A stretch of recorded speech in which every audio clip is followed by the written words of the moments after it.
and welcome. My name is Suzanne Goulet and I'm a transformational life coach.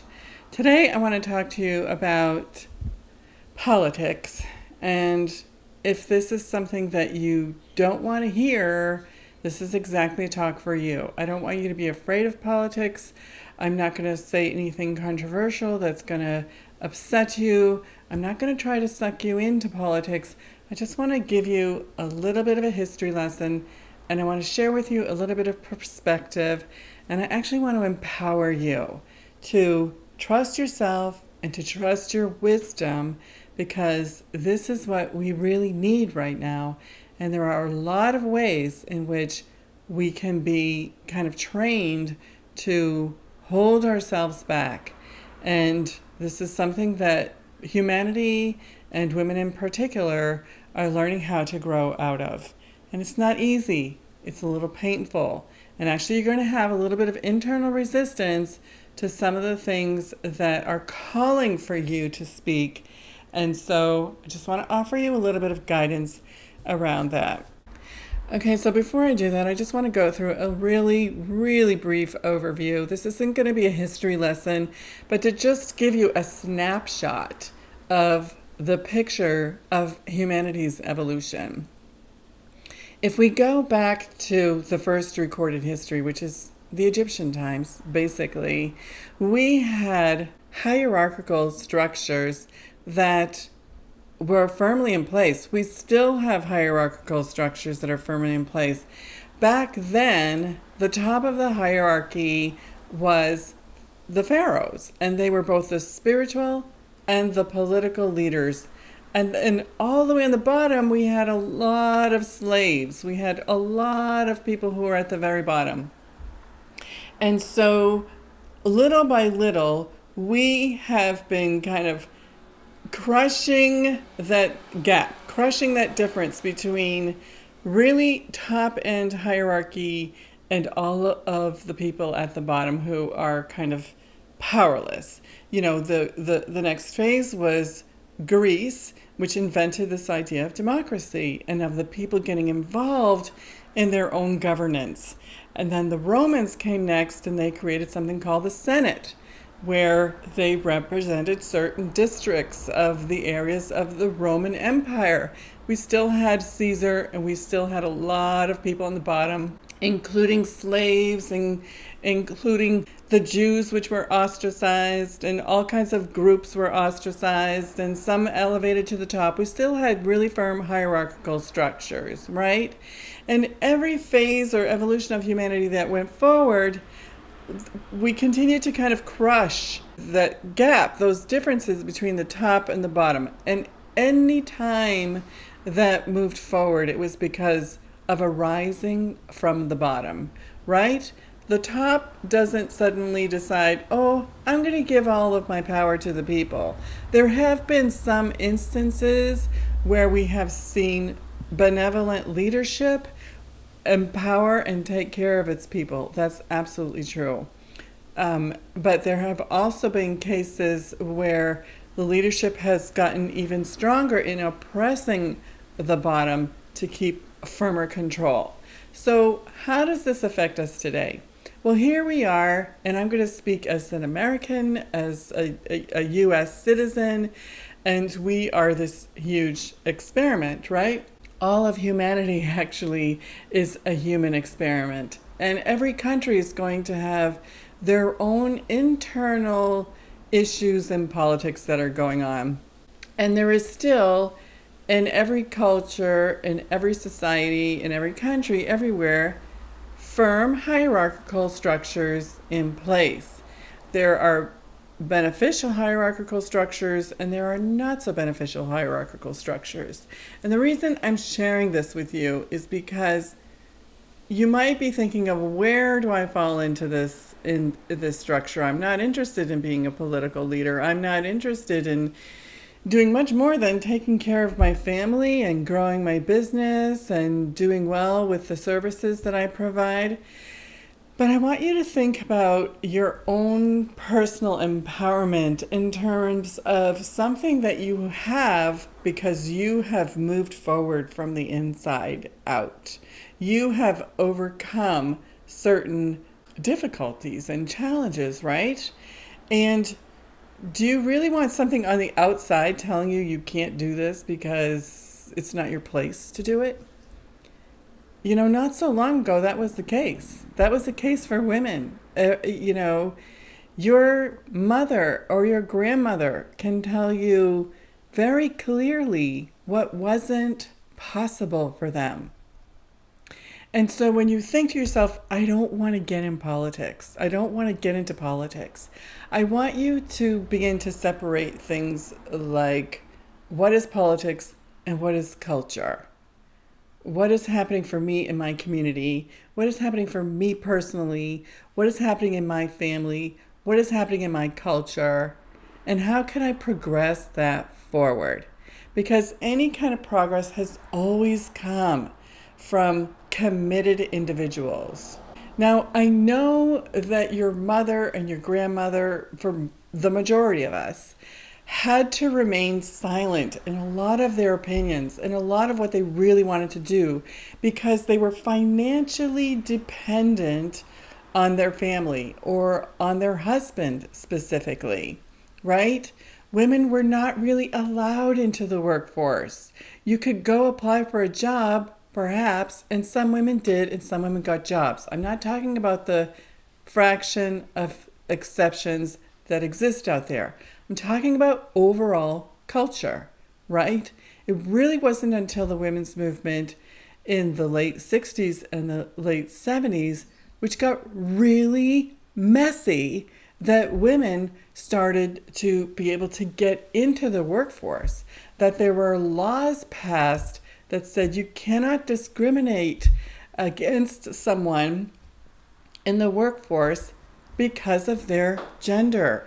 I remember not even that long ago that sexual harassment in the workplace had to be written into a law because it was common.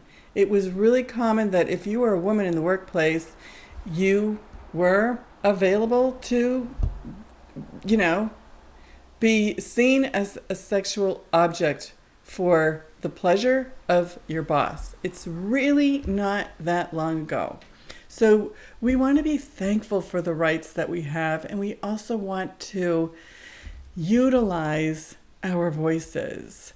Many of us now no longer are in a position where we have to remain silent because if we speak up, we might lose our shelter. We might be beaten or abused or burned at the stake. We're in a position now where we're making our own money. This is one of the first generations that is able to do that. When I look at younger women in their 20s and their 30s, and they're really doing so extraordinarily well in their businesses, I can't tell you how excited I feel for them because they are overcoming barriers within themselves that are very thin veils compared to what we used to have to deal with a while ago. But let's talk about the future. Let's talk about the future of democracy. Let's talk about our own personal empowerment and what that has to do with what's going on politically in our country right now.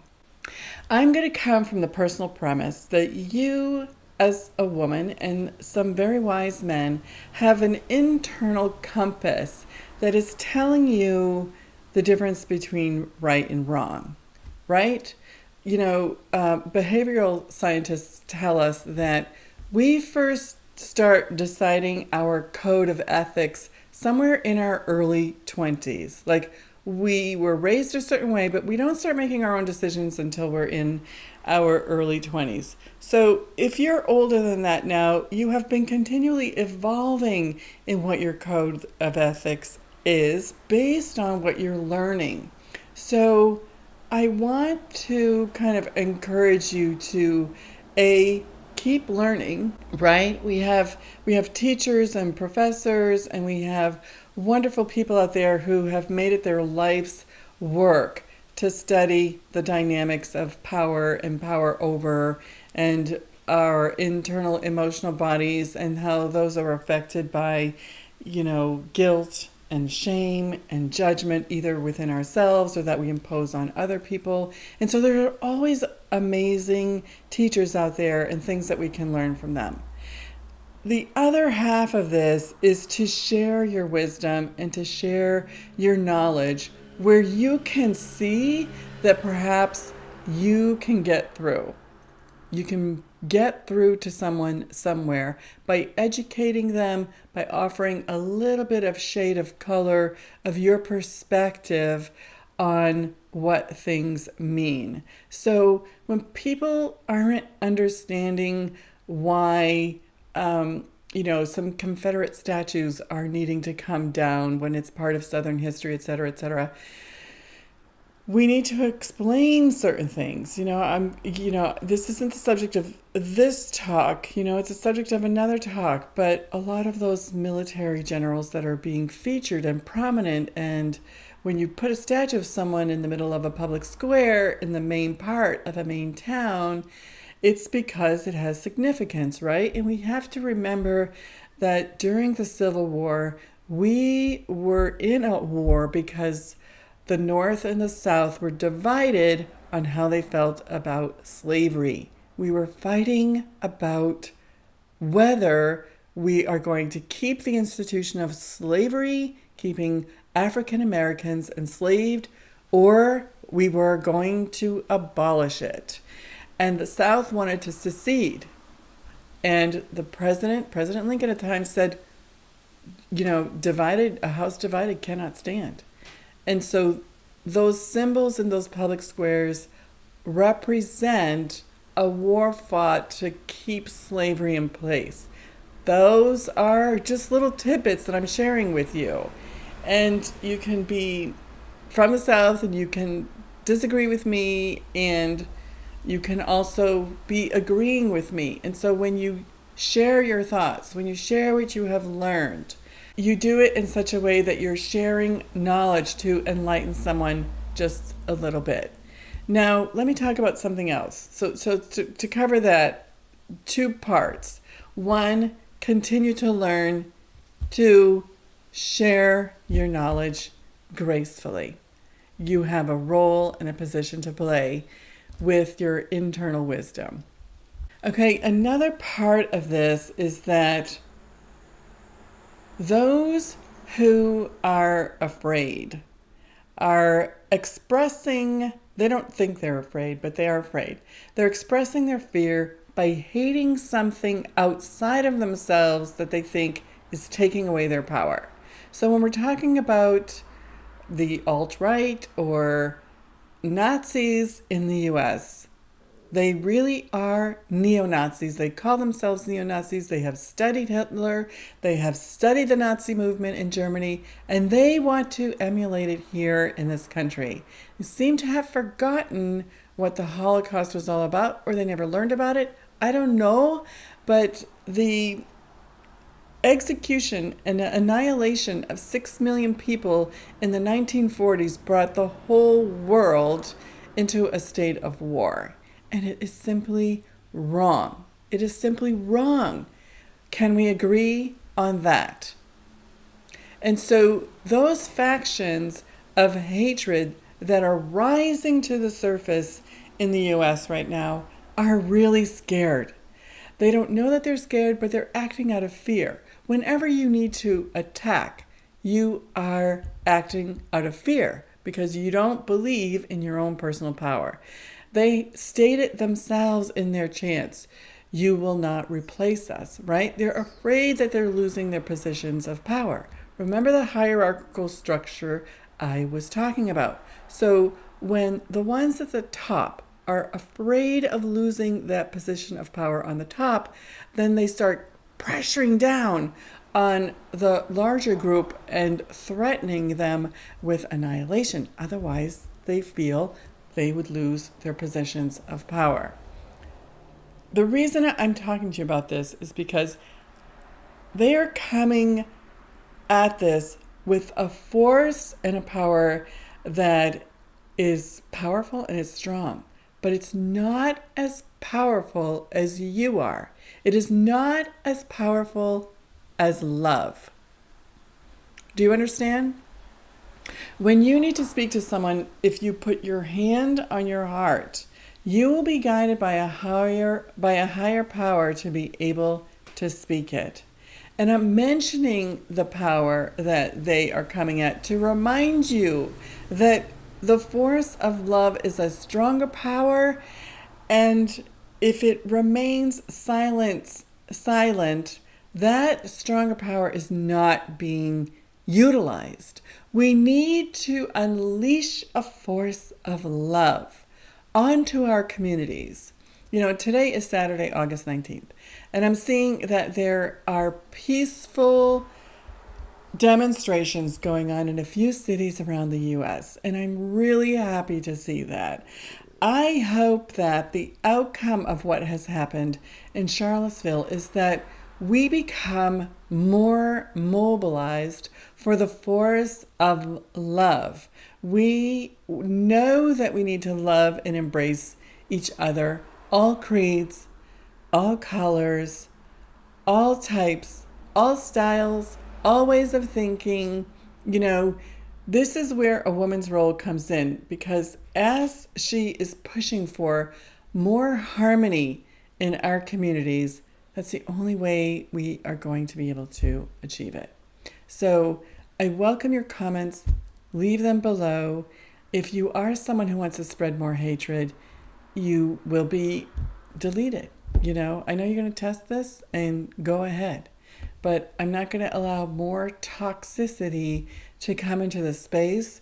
And I encourage those who do come from a force of love to speak up when you see the forces of hate, because when we stay silent, it's really allowed to grow and to fester and to run amok.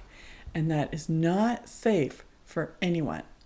Okay, many blessings to you. I wish you a powerful week.